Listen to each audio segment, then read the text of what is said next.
Hi everyone! Today we're going to talk about point of view, our next story element. Point of view is the vantage point from which a story is told. First person, second person, or third person narration, typically. There are going to be 3 types of third person narration, and we'll get into that in the notes.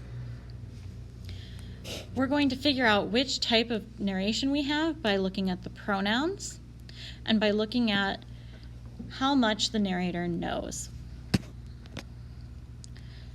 The type of narration you're probably most familiar with is first-person narration. In this type of narration, the character is telling the story from their own perspective, and they use I to describe themselves. I woke up this morning feeling refreshed and excited. I couldn't wait to start my day. You can see the red pronouns are first-person pronouns, indicating that this is a first-person narrator. Let's skip to third-person narration now. This is another common type of narration in which an external narrator tells us about the characters. This narrator isn't part of the story. They're just telling us the story using the character names and he, she, they pronouns. We can have 3 types of third-person narration: third-person omniscient, third-person limited, and third-person objective. In third-person omniscient narration, the external narrator can describe all the characters' thoughts. Mary woke up this morning feeling refreshed and excited. She couldn't wait to start her day. On the other side of town, John was nervous to begin his day. So here, the omniscient narrator knows everything. They know how Mary is feeling. They know how John is feeling.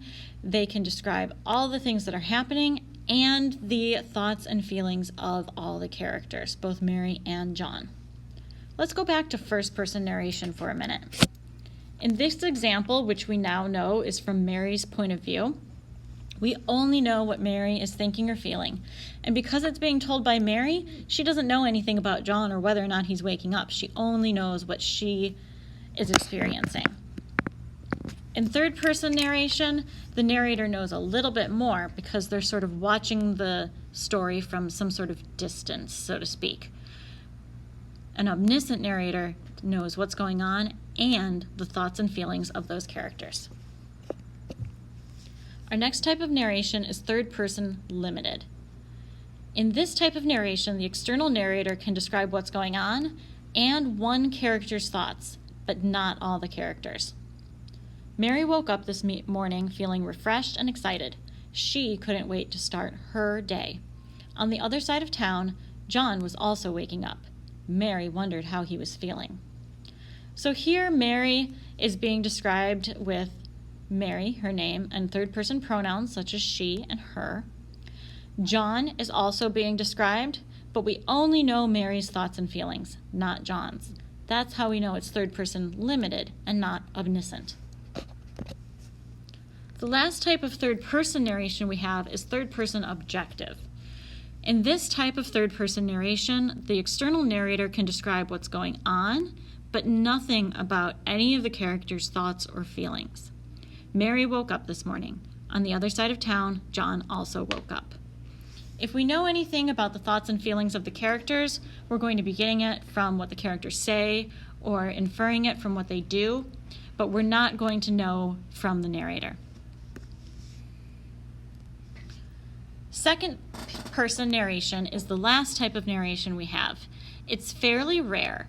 The narrator is telling a story about you as if you are the main character, as if somebody's telling you a story about yourself. It's really about putting you as the reader into the place of one of the characters so you can imagine that you are a part of the story, not just watching it, but experiencing it. It can be a little bit odd. It's a very particular effect when it's used, but it's not that common. Let's look at a few examples. This is from Ernest Hemingway's For Whom the Bell Tolls. This Anselmo had been a good guide, and he could travel wonderfully in the mountains. Robert Jordan could walk well enough himself, and he knew from following him since before daylight that the old man could walk him to death. Robert Jordan trusted the man, Anselmo, so far, in everything except judgment. He had not had the opportunity to test his judgment in any way. The judgment was his own responsibility. Go ahead and pause the recording as you think about what point of view this is, and when you decide, come back for the answer. Okay, so this example is third person limited. We know it's third person because the characters aren't telling the story. We know that it's third person because the characters are referred to by their names and by third person pronouns such as he. We know this is third person limited because we understand and know Robert Jordan's feelings, but we don't know anything about what Anselmo is thinking or feeling. We only can see one character's thoughts, which makes it third person limited. Let's look at the next example. This is from Mary Karr's Cherry. You study your mother's beautiful, clear face under its dandelion of white hair and see she's clearly tired of the green world and only loves what she can draw through her eyes from a page. For years, you'll only come back to her when you get a ride or plane fares go down or the weather's good enough to hitch. In your chest, a chasm is opening. Your mother still somehow cannot fathom your leaving her in this madhouse, though she groomed you for it, and urged you to do it. Pause the recording and come back when you're ready. Okay, this is an example of second person narration. You can see from the first sentence, the subject is you. You study your mother's beautiful, clear face. They are putting you as the reader in the position of the main character, which makes it second person narration. Our last example, F. Scott Fitzgerald's The Great Gatsby. In my younger and more vulnerable years, my father gave me some advice I've been turning over in my mind ever since. Whenever you feel like criticizing anyone, he told me, just remember that all the people in this world haven't had the advantages you've had. Go ahead and pause and come back when you've got your answer. Okay, this is first person narration. This character, if you were to read the whole book, is named Nick Carraway, and he's telling the story from his own perspective, referring to himself as I. In my younger and more vulnerable years, my father gave me some advice that I have been turning over in my head ever since. This is first person narration.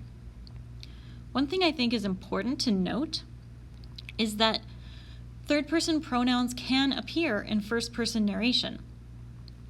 For example, in the third line, whenever you feel like criticizing anyone, he told me. But note that we're listening to the first person narrator describe someone else as he. The narrator themselves are going to refer to themselves as I. So what you're going to do now is read the short story Hearts and Hands by O. Henry. It's a very short story, and that's good because it can be a little bit confusing at first. If you're not sure what's going on, I really suggest that you slow down and read it a couple times to really figure out who's talking to who's standing where, and what's happening in this short scene. There's a twist at the end, and understanding the twist and appreciating it is really